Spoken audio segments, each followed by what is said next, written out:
রাধে রাধে বন্ধুরা, আশা করি আপনারা সবাই ভালো আছেন। আবার একটি নতুন ভিডিওতে আপনাদের সবাইকে স্বাগত জানাই। আজ রয়েছে জন্মাষ্টমী, তাই জন্মাষ্টমীর জন্য পুজোর তোড়জোড় চলছে। রয়েছে পুজোর বাজার। এখানে হচ্ছে খই, ফল, মুড়ি মুরগি, যা যা লাগে, ফুল। এইদিকে বাবা আর দিদি মিলে নারকেলটা ফাটিয়ে নিচ্ছে। আগের দিন ভাই নারকেলটা ছাড়িয়ে রেখেছে, আজকে বাবা নারকেলটা ফাটিয়ে নিচ্ছে। দেখুন,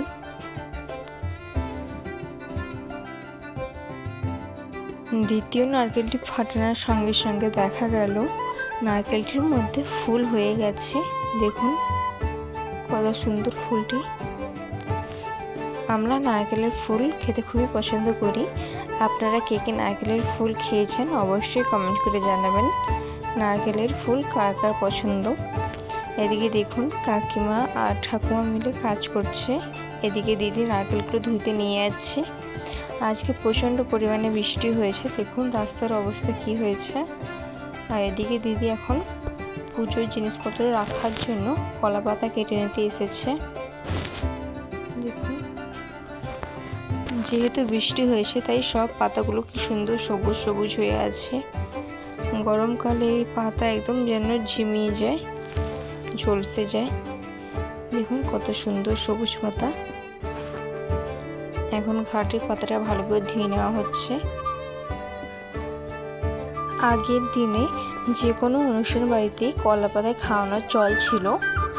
আমাদের এখানে যে মহোৎসব হয় সেখানেও কলা পাতায় খাওয়ানো হয় এখনো পর্যন্ত। তাই কলা পাতাগুলো দেখে কত ভালো লাগছে, একদম সুন্দর পাতা। এখন দিদি কলা পাতা নিয়ে বাড়ি চলে যাচ্ছে। দেখুন, এই যে মায়াপুর স্কুল মন্দিরের ভগবান শ্রীকৃষ্ণ এবং রাধারানী। যেহেতু আমাদের পুজোর রান্নার জন্য আলাদা গ্যাস রাখা আছে, তাই সেটিকে দিদি এখন বের করে নিচ্ছে এবং পরিষ্কার করে নেব। এদিকে দেখুন কাকিমাও এসে গেছে পুজোর জোগাড় করার জন্য।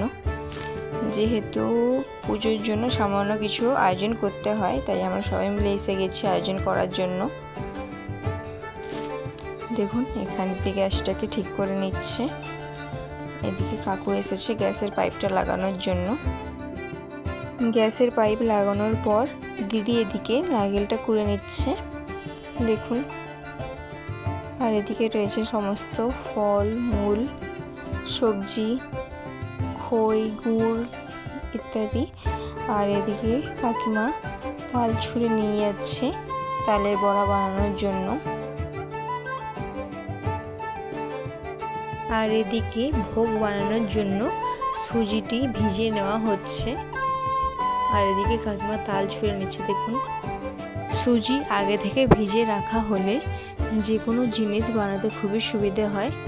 আর এদিকে দেখুন, আমি এখন বসে পড়েছি খই থেকে ধান বাছার জন্য। যেহেতু কাকিমা আর দিদি মিলে ভোগ রান্না করছে, তাই আমি খইটা বেছে নিলাম। দেখুন, যেহেতু একটা মাত্র পাত্র থেকে খই বাছা যাচ্ছিল না, তাই এইভাবে একটু একটু করে নিয়ে খই থেকে ধানগুলো বেছে নিয়েছিলাম। দেখুন অনেকগুলো বাছা হয়ে গেছে। আর এদিকে রয়েছে তালের বড়ার জন্য মিশ্রণ তৈরি করা। এদিকে গুড় পিঠা রান্না করা শুরু করে দিয়েছে দিদি। দেখুন কত সুন্দরভাবে রান্না হচ্ছে গুড় পিঠা।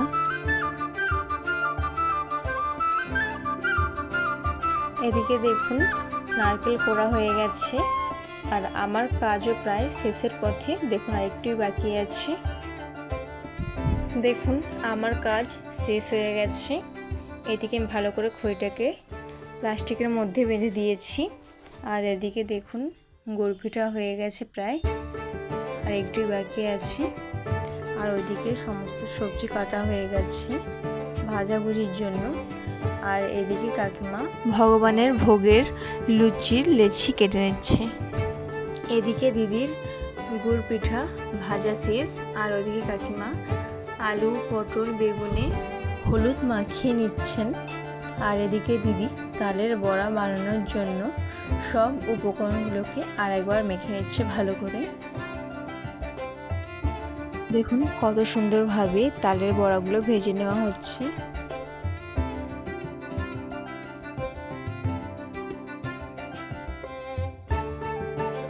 এদিকে দিদি তালের বড়া বানাচ্ছে আর ওদিকে কাকিমা লুচির লেচিগুলো ভালো করে গোল করে নিচ্ছে।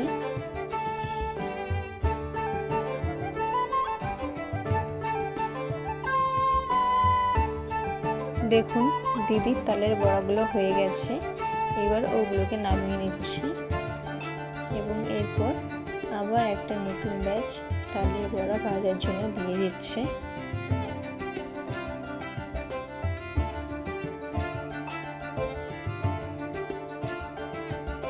আর এদিকে কাকিমা লুচিগুলো ভালো করে বেলে দিচ্ছে।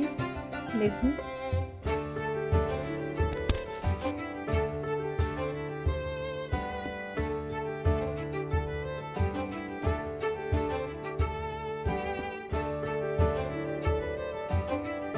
তালের বড়া বানানো শেষ হয়ে গেছে। এবার দেখুন ভোগের লুচিগুলো ভালো করে ভেজে নেওয়া হচ্ছে।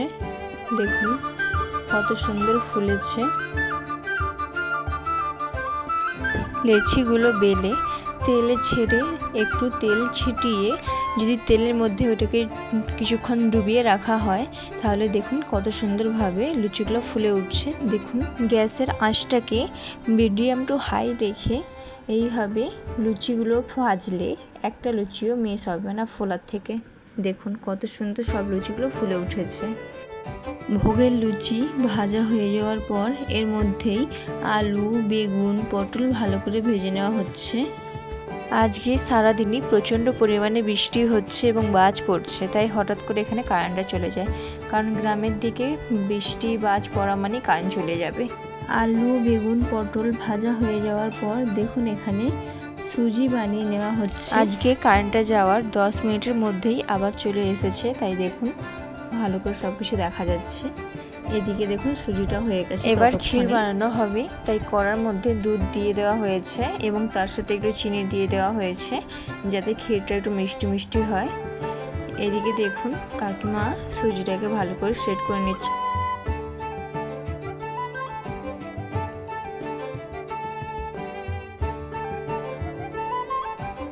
আর এদিকে দেখুন দুধটা প্রায় হাফ হয়ে এসেছে ফুটে ফুটে। এইভাবে দুধটাকে পুরোই ফুটিয়ে নেওয়া হবে। এদিকে দেখুন কাকিমা থালা সাজিয়ে নিচ্ছিল আর এদিকে দেখুন দুধটা কমে কতটা হয়ে গেছে। দেখুন এই যে আমাদের ক্ষীর রেডি। ক্ষীর নামিয়ে নিয়ে ওই কড়াতেই দুধ গরম করতে দেওয়া হয়েছে। দেখুন দুধ ফুটে ওঠার পর ওর মধ্যে লেবু রস দিয়ে দেওয়া হলো।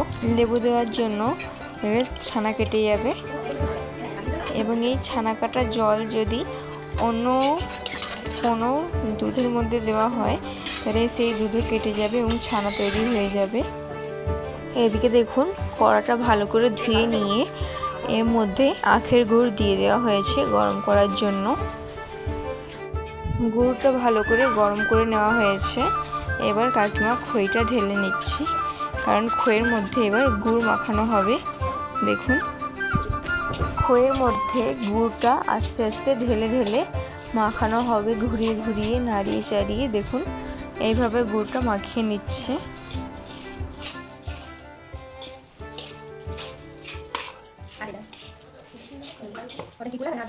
একটু বেশি করেই গুড় গরম করতে রাখা হয়েছিল, কারণ খই মাখানোর পর লাড়ু বানানো ছিল। তাই এবার কড়াতে বেঁচে থাকা গুড়ের মধ্যে নারকেল কোড়ানোগুলো দিয়ে দেওয়া হলো। দেখুন এবারকে ভালো করে নাড়িয়ে চাড়িয়ে ভালো করে মিশিয়ে নেওয়া হবে। দেখুন নারকেলের রস বেরিয়ে গেছে। এটা যতক্ষণ না পর্যন্ত শুকনো হচ্ছে ততক্ষণ পর্যন্ত এটিকে নামানো যাবে না। দেখুন বাইরে কত বৃষ্টি হচ্ছে, আজকে প্রায় সারাদিনই বৃষ্টি হতে আছে। দেখুন জল জমে গেছে। আর এদিকে দেখুন খুব সুন্দরভাবে শুকনো শুকনো করে নারকেলটি নাড়া হয়ে গেছে। এবার এটাকে ঠান্ডা করতে দিয়ে দেওয়া হলো। এবার দেখুন কাকিমা আর দিদি মিলে নাড়ু বানিয়ে নিয়েছে ভোগের জন্য। এদিকে দেখুন আমাদের ভোগ রেডি। এর মধ্যে এবার তুলসী পাতা দিতে হবে।